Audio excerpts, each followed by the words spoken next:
listened to what his father said. And the first thing when God comes to him at 12 years old, talk about wisdom. What do you want? And he says, you know, Lord, I'm a youth. Give me the wisdom to lead your people. And God says, really? Because you've asked for that. You've not asked for money, but you've asked for the wisdom. I will now make you prosper. I will make you prosper more than anyone else will ever prosper in this land. What is wisdom? Wisdom is the ability to rightfully divide information. You can be smarty pants if you want to, knowledge. I know a lot of people who are smart, but they talk at the wrong times. They offer suggestions at the wrong times. They intervene at the wrong times, and they begin to act by the flesh. But those that are spiritually minded use spiritual wisdom. That's not earthly wisdom. Spiritual wisdom helps you with management. Helps you how to manage when's the right time for me to talk to my wife.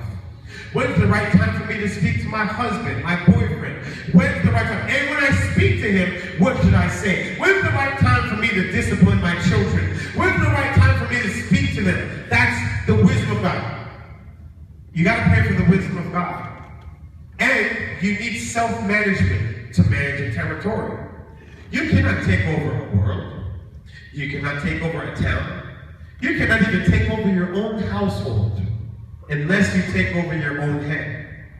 It all begins with self-management. Your mind is a battlefield, and there's always projections. There's always thoughts.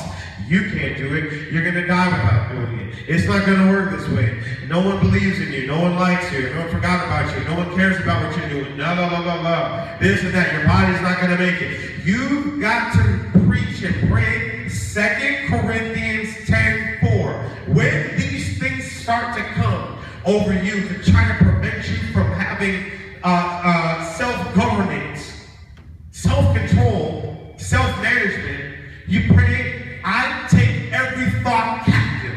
I punish every disobedient act that speaks against the will of God. That verse basically says that if it is not out of the mouth of God, I punish every disobedient thing. I hold it captive. Meaning, I will not let you resound in my mind. I will not let you resound in my spirit.